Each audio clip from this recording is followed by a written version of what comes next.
Some weeks, it feels like the world is stacked on my desk. That's exactly how this week began for me. My desk wasn't just cluttered, it was buried. Piles of contracts, folders, sticky notes, half-finished drafts leaning against my keyboard like little walls closing in. The screen glowed with unread emails stacked in rows, while my phone buzzed so often it felt like a second pulse inside the room. Notification pings overlapped like chaotic percussion, one chasing the next before the last had even faded.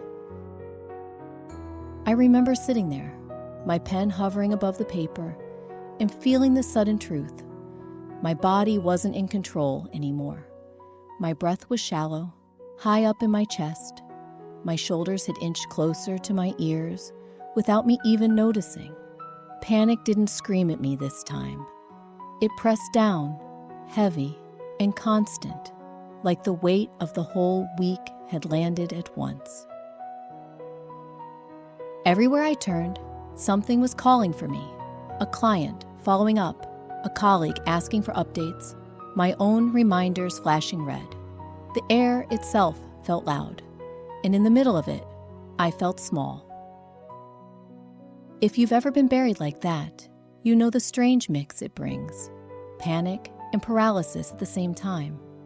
My hands were typing, flipping through papers, answering calls, but inside I felt frozen.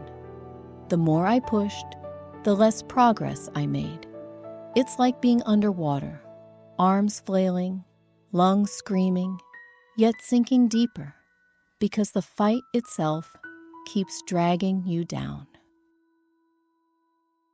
That's where this week started, not with calm mornings or careful planning, but with the sudden, sharp panic of drowning in tasks I couldn't outrun. And as I sat there, my own mind whispered the thought I didn't want to admit. I'm drowning, and I can't breathe. The worst part wasn't just the work. It was that I believed the only solution was to go faster. If I could just move quicker, answer quicker, push harder, then maybe I'd make it out. But even in those first minutes, I already knew. No matter how fast I ran, the pile was growing faster. And that left me with a question I couldn't avoid. What happens when the world won't stop piling on and speed isn't enough? That's the question I carried with me as the week unfolded.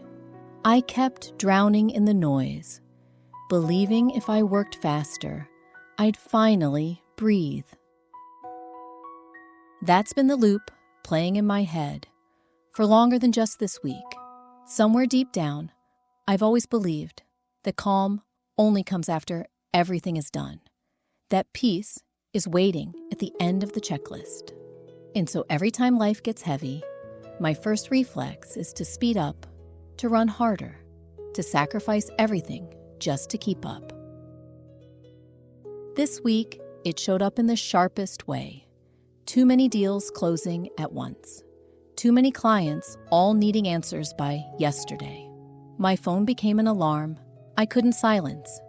And in between each call, I felt the papers around me tilt higher, leaning into me like proof that I was falling behind no matter how fast I tried. I remember asking myself, do you feel buried by tasks piling at once? Do you freeze in the chaos? The answer for me was yes. Not once, not occasionally, but over and over again. The chaos pulled at all the hidden threads inside me. Workplace pressure. Real estate doesn't wait for anyone. Every missed call feels like money lost. A client walking away, a reputation cracking. So I sprint. I tell myself that stopping for even a minute means failure. Cultural pressure. At family dinners, the questions never stop. You're 25 already. How's work going? Have you closed enough sales yet? Saving for your own place? Every unspoken comparison with cousins and family friends fuels this belief that my worth is tied to my output. Inner pressure. I've trained myself to equate calm with weakness. If I look calm, maybe I'm not trying hard enough. If I look stressed, at least people know I'm working. It's backwards, but it's become instinct. That's how I ended up in this cycle where breathing itself felt like a luxury I hadn't earned yet. And the more I ran, the more the thought loop repeated. I can't keep up. I'm drowning. If I'm honest, this wasn't just a work problem, it was a self-worth problem. Because underneath the files and calls was this whisper: if I can't handle this, maybe I'm not enough for this job, this life, this expectation everyone has of me. That whisper grew louder with every overlapping notification. By the middle of the week, it wasn't just noise, it was belief. The truth is, stress overload doesn't come from one file or one call. It comes when everything converges: work, family, money, expectations, all shouting at once. It builds like a storm you didn't see coming, and suddenly you're in the middle of it, with no umbrella, no shelter, no way out, but to run faster into the rain. But even as I sat there, head in my hands, I remembered a quote I once read: "Breathing is the anchor that steadies any storm." It didn't sink in yet, not fully, but it flickered like a candle in the corner of the chaos, hinting at another way. Because maybe the problem wasn't that the world was too fast. Maybe the problem was that I had forgotten how to be still. And the cost of forgetting: burnout, isolation, the constant urge to quit, even when quitting isn't what I want. A pile of papers in front of me, a pile of expectations behind me, and a storm of noise all around me. I was buried. I was drowning. I was gasping for air. And the question was no longer, can I run fast enough? The question became, can I learn to breathe again when everything tells me I don't have time? The breaking point didn't sneak up quietly. It slammed into me all at once, like the universe had decided to test just how much weight I could carry before I finally collapsed. It was mid-afternoon, the office hum at its loudest, phones ringing, printers spitting, colleagues' voices rising and falling in half-shouted negotiations. My desk had long stopped being a desk. It was a tower of contracts, a leaning fortress of folders, emails flashing in rows, on my laptop like warning sirens. Then it happened. 3 urgent calls, one after the other, no time to breathe between them. The first, a client furious about settlement dates, demanding to know why paperwork wasn't finalized. I tried to reassure them, scribbling notes furiously while my other screen blinked with 2 new emails. The second call came before I could even set the first phone down. Another client, panicked about finance, falling through. My hand shook as I tried to pull up their file. Papers slipped off the pile, scattering across the floor like waves breaking over rocks. And then the third call, sharper, angrier, almost accusatory. If you can't keep this together, Chloe, maybe I should go elsewhere. That sentence gutted me. Not because I hadn't heard difficult clients before. That's part of the job. But because, in that moment, it echoed the voice I'd already been fighting in my head. You can't keep this together. You're failing. You're drowning. I wanted to answer. I wanted to be quick, efficient, flawless. But my chest was tight, my breath shallow. My own voice caught in my throat, too thin to sound convincing. I pressed the phone against my ear with one hand. The other hand gripping the edge of the desk so hard, my knuckles ached. The sound in the room wasn't just phones and papers anymore. It was waves, crashing, pounding, relentless. Every file on the floor looked like water spilling in, seeping into the carpet, rising past my ankles. In my head, I wasn't sitting in an office chair anymore. I was sinking. I clutched my head, fingers tangling in my hair, elbows pressing into the desk. I thought if I pressed hard enough, maybe I could block out the sound, block out the pressure, block out myself, but the loop only grew louder. I can't keep up. I'm drowning. I can't breathe.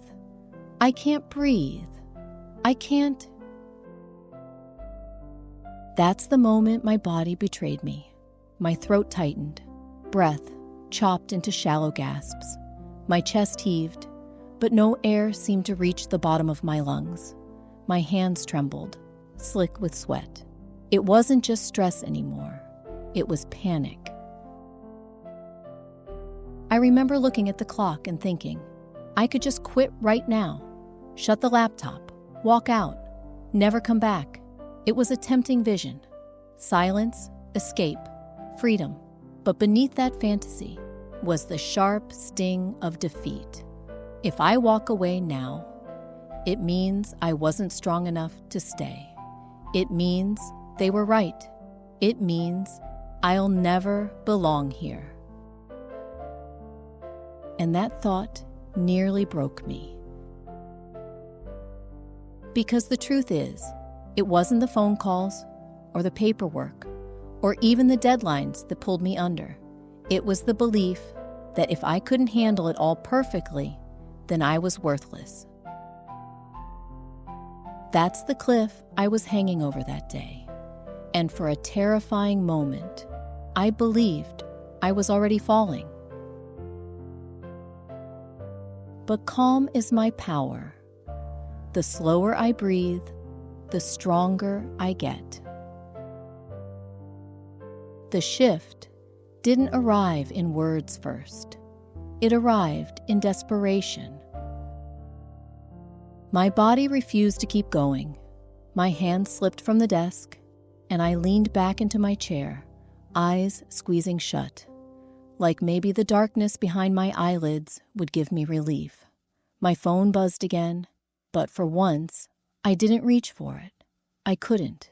I just sat there, suspended between collapse and survival. And then, instinct. My lungs dragged in a breath, longer than any I'd taken all week. Air filled my chest, pressed against my ribs, stretched into corners I hadn't touched in days. My shoulders dropped without permission, my jaw unclenched. For one fleeting second, there was space inside me. 1 inhale, 1 exhale. It sounds so small, but it felt like the ground reappeared beneath me, like a rope had been thrown into the water and I had something to grab. I inhaled again, slower this time, counting silently to 4. I held the air, letting my chest rise fully, then exhaled longer than I thought possible. My body trembled with release. In that rhythm, I heard the truth. Calm is my power. I whispered it, barely audible, like I was trying to convince myself it wasn't just wishful thinking. Calm is my power. My lips formed the words again and again, each time layering over the panic, each time sinking deeper into me. I realized then that chaos wasn't shrinking because the world had magically slowed down. The calls were still waiting, the papers still covered the floor. But inside me, something had shifted. The storm outside hadn't disappeared. I had simply found my anchor. And it was always there. My breath, my calm, my choice. I thought about the wisdom quote I'd brushed past earlier. Breathing is the anchor that steadies any storm. Suddenly, it wasn't abstract. It was embodied.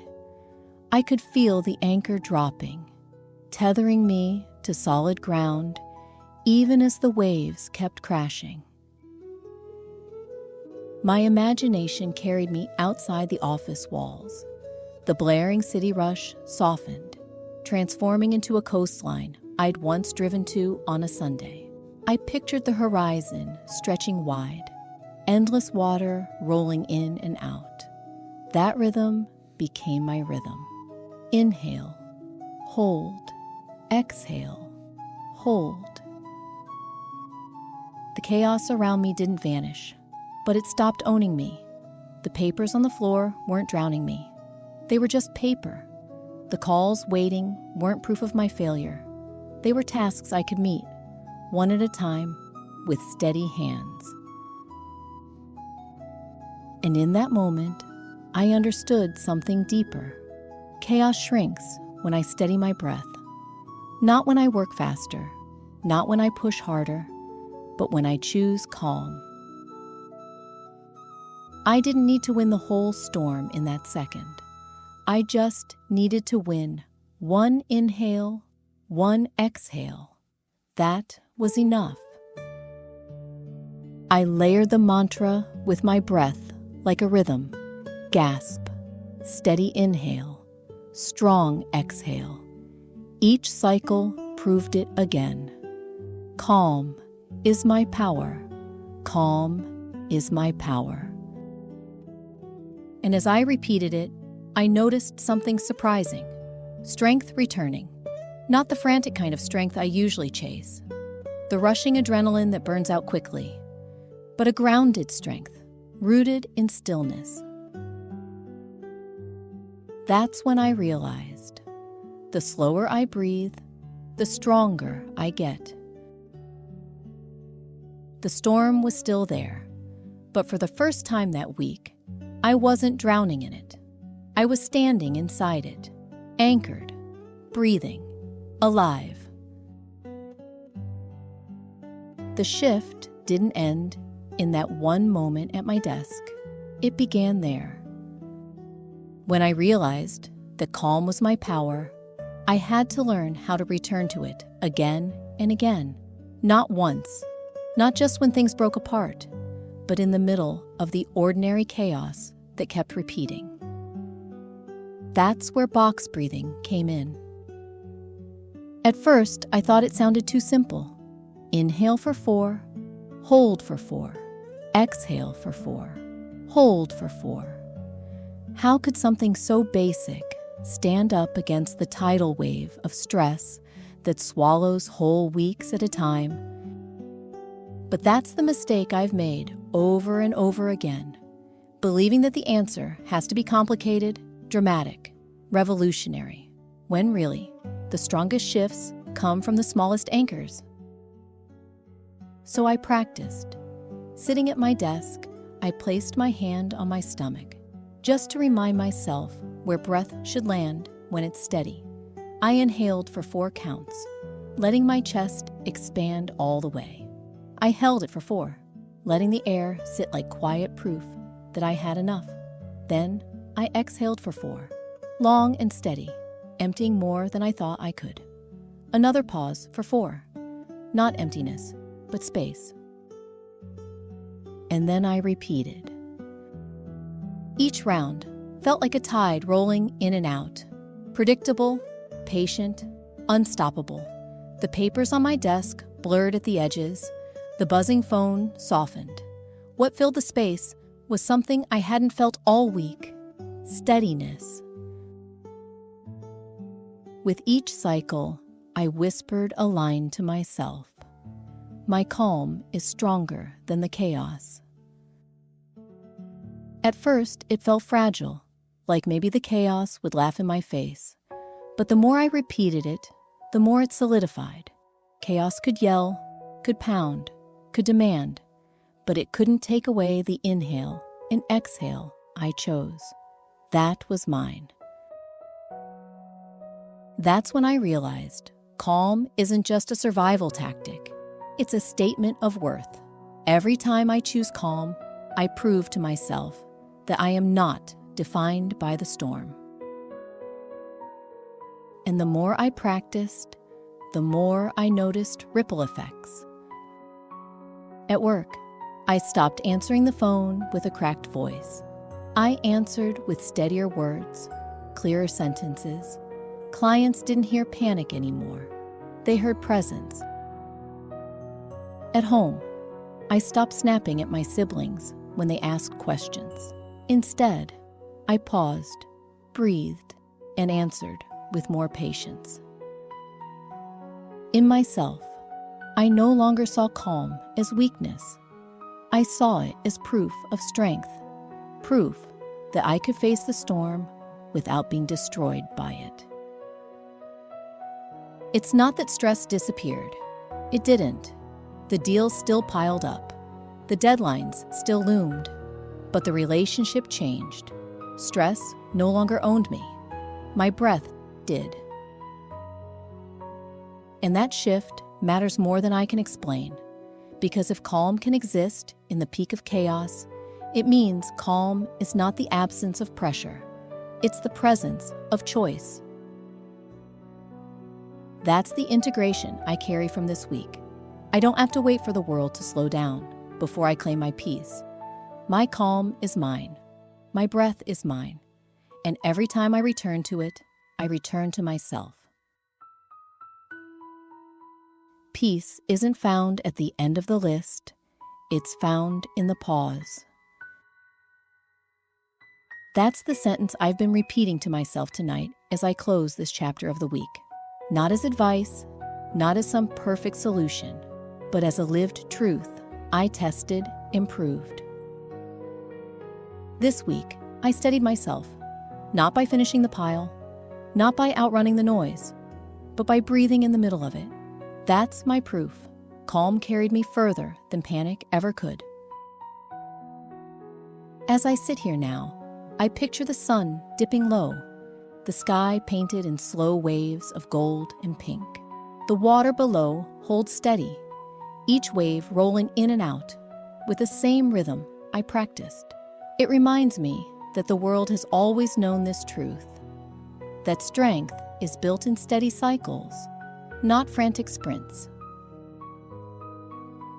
Calm is my power.